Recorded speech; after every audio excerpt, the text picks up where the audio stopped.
السلام علیکم ورحمۃ اللہ وبرکاتہ۔ معزز سامعین کرام، عزیز ساتھیوں اور دوستوں،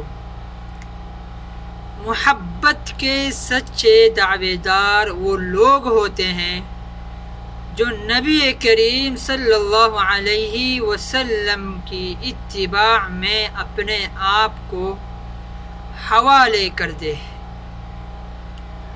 باقی تمام محبت کے دعوے جھوٹے اور مکار اور رسمی ہوتے ہیں، اور یہی اتباع رسول کی محبت کل قیامت کے دن کام آئے گی، اور منافی محبت کل قیامت کے دن کام نہیں آئے گی۔ دنیا و آخرت دونوں میں اگر کامیابی چاہتے ہیں تو اتباع رسول کی محبت کو اپنائیے اور اس کے مطابق اپنی زندگی کو سنواریے۔ لاکھوں کروڑوں روپے خرچ کر کے عید میلاد النبی منایا جاتا ہے، اس کا کوئی اصل اور اس کا کوئی دار و مدار اور اس کی کوئی جڑ اسلام میں موجود نہیں ہے۔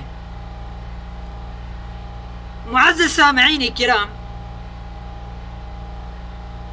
مسلم کی ایک روایت ہے، حضرت عبداللہ بن مسعود رضی اللہ عنہ روایت کرتے ہیں کہ نبی کریم صلی اللہ علیہ وسلم نے ارشاد فرمایا: ما بعث اللہ من نبی من امتی قبلی الا كان له حواریین واصحابه یأخذون بسنته ویقتدون بامرہ، کہ نبی کریم صلی اللہ علیہ وسلم نے ارشاد فرمایا، مجھ سے پہلے اللہ تبارک و تعالی نے جتنی بھی قومیں بھیجی، تمام میں ایک رسول کو مبعوث فرمایا،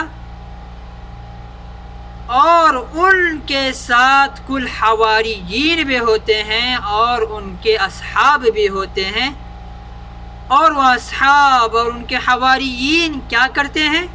یأخذون بسنتہ، وہ رسولوں کی سنتوں کو مضبوطی کے ساتھ پکڑتے ہیں، وَيَقْتَدُونَ بِأَمْرِهِ، اور ان کے حکموں پر عمل کرتے ہیں۔ پھر ثُمَّ إِنَّهَا تَخْلُقُ مِن بَعْدِهِمْ خُلْقًا يَقُولُونَ مَا لَا يَفْعَلُونَ وَيَفْعَلُونَ مَا لَا يُؤْمَرُونَ۔ پھر کیا ہوتا ہے؟ پھر کچھ ایسے جاہل ان پڑھ لوگوں کا جنم ہوتا ہے کہ وہ یقولون ما لا یفعلون، وہ جو کہتے ہیں وہ کرتے نہیں، وَيَفْعَلُونَ مَا لَا يُؤْمَرُونَ، اور وہ کرتے ہیں جن کا ان کو حکم نہیں دیا۔ ایسے جاہلوں کی پیدائش کے بعد وہ لوگ اپنے انبیاءوں کے بتائے ہوئے طریقے کو پس پشت ڈال کر اپنی من گھڑت باتیں بیان کر کے لوگوں کو گمراہ کرنے کی کوششیں کرتے ہیں، اور یہی حال اس دنیا میں پایا جا رہا ہے۔ اب ان لوگوں سے کیسے بچنا چاہیے؟ نبی کریم صلی اللہ علیہ وسلم نے ارشاد فرمایا: فَمَنْ جَاهَدَهُمْ بِيَدِهِ فَهُوَ مُؤْمِنٌ بِلِسَانِهِ، کہ جو شخص جہاد کرتا ہے اپنی زبان کے ذریعے سے، وہ سچا اور پکا مومن ہے۔ فَمَنْ جَاهَدَهُمْ بِقَلْبِهِ فَهُوَ مُؤْمِنٌ، اور جو شخص اپنے دل سے ان تمام برائیوں کا انکار کرتا ہے اور جہاد کرتا ہے وہ سچا مومن ہے۔ اور پھر نبی کریم صلی اللہ علیہ وسلم کے اس ارشاد کا مطلب کیا ہوتا ہے جہاد کا، کہ جو شخص ان برے افعال کو کر رہا ہے تو مومن والا وہ شخص ہے کہ ان افعال کو کرنے سے سامنے والے کو منع کرے، اپنی زبان کے ذریعے سے، حکمت کے ذریعے سے اور اپنے ہاتھوں کے ذریعے سے منع کرے کہ بھائی یہ کام بہت غلط ہے۔ حدیث میں اس کی کوئی صراحت موجود نہیں ہے اور نہ ہی قرآن میں ایسا کوئی ثبوت موجود ہے جو تم بدعتی کام کو کر کے لوگوں کو گمراہ کر رہے ہیں، تو اس سے اجتناب اور پرہیز کرنا چاہیے۔ تو جو یہ شخص یہ عمل کرتا رہے گا وہ سچا مومن ہے۔ اس کے مومن ہونے کی علامت نبی کریم صلی اللہ علیہ وسلم نے ارشاد فرمائی۔ اور پھر فما وراء ذلك من الایمان حبۃ کالخردل،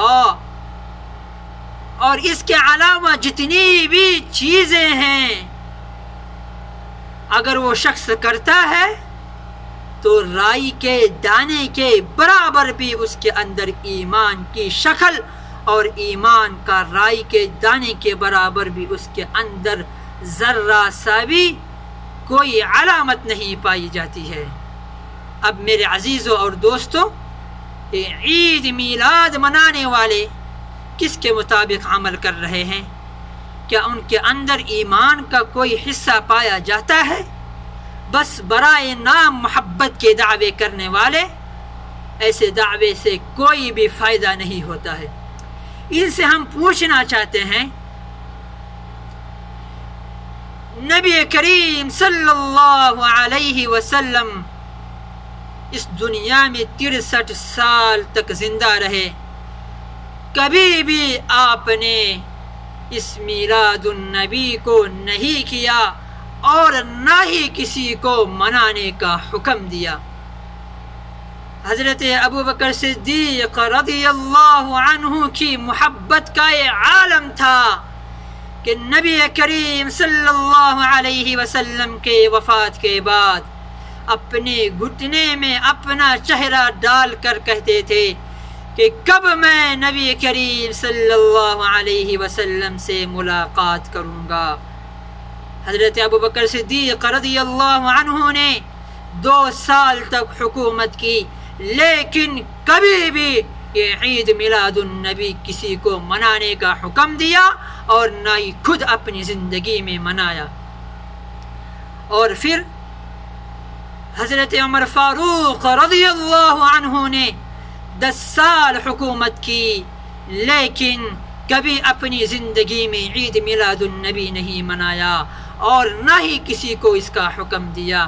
پھر حضرت عثمان ذو النورین رضی اللہ عنہ، جن کے بارے میں نبی کریم صلی اللہ علیہ وسلم نے ارشاد فرمایا کہ اگر میری اور کوئی بیٹی ہوتی تو میں حضرت عثمان سے اس کا نکاح کرواتا، انہوں نے 12 سال تک حکومت کی، لیکن اپنی حکومت میں کبھی بھی عید میلاد النبی کسی کو منانے کا حکم نہیں دیا اور نہ ہی خود منایا۔ پھر حضرت علی المرتضی رضی اللہ عنہ، جنہوں نے 4 سال تک حکومت کی، لیکن کبھی بھی اپنی زندگی میں کسی کو عید میلاد النبی منانے کا حکم نہیں دیا اور نہ ہی خود اپنی زندگی میں منایا۔ پھر 1,44,000 صحابہ نے کبھی بھی عید میلاد النبی نہیں منایا اور نہ ہی اپنی زندگی میں اس کو کرنے کا حکم دیا۔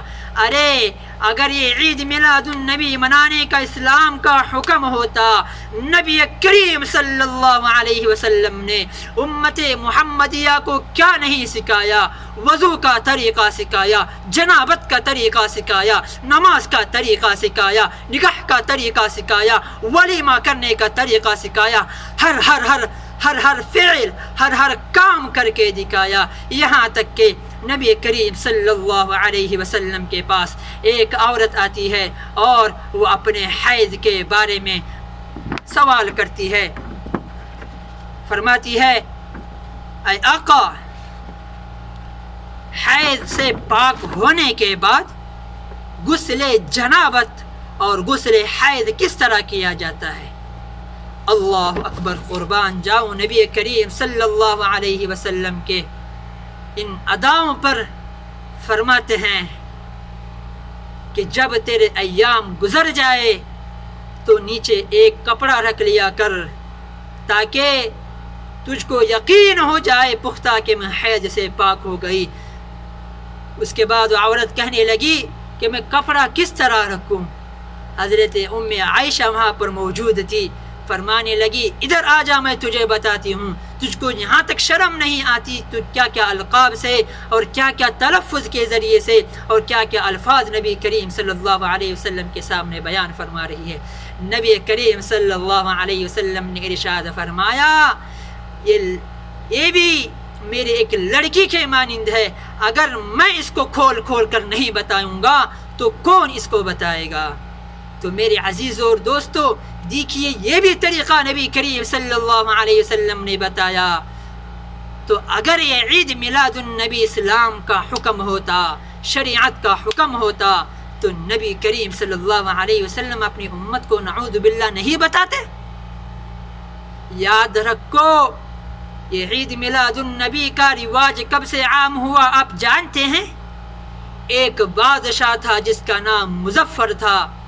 اس کمینے انسان نے اس بدعتی رسومات کو ایسا جنم دیا، اس نے 100 سال تک کسی نے عید میلاد النبی نہیں منایا. تابعین کا زمانہ آیا، کبھی بھی نہیں منایا. تب تابعین کا زمانہ آیا، اس وقت بھی کسی نے عید میلاد النبی نہیں منایا. پھر اس کے بعد یہ مظفر نامی ایک شخص جنم ہوتا ہے، اس نے اس عید میلاد النبی کا رواج عام کیا. اور یہی آج امت مسلمہ میں یہ جہالت عام ہوتی جا رہی ہے. میرے عزیزوں اور دوستو، ان تمام بدعتی رسومات کو ہم چھوڑ کر نبی کریم صلی اللہ علیہ وسلم کے بتائے ہوئے طریقے پر ہم عمل کرنے کی کوشش کریں گے تو یہی اتباع رسول اور یہی اتباع محبت رسول صلی اللہ علیہ وسلم ہے، اور یہی کل آخرت میں کام آئے گی. اس کے علاوہ زبانی دعوے کرنے والے، یا رسول اللہ مرحبا کے نعرے لگانے والوں کے لیے میرا یہ پیغام ہے کہ یہ تمام چھوڑ دو. یہ دنیا میں بھی خسارہ ہے اور آخرت میں بھی خسارہ ہے. اپنے اندر اتباع رسول کے چراغ جلاؤ اور ان کے مطابق عمل کرو تو یہی کل قیامت کے دن کام آئے گا اور آخرت میں بھی کام آئے گا. اللہ تعالیٰ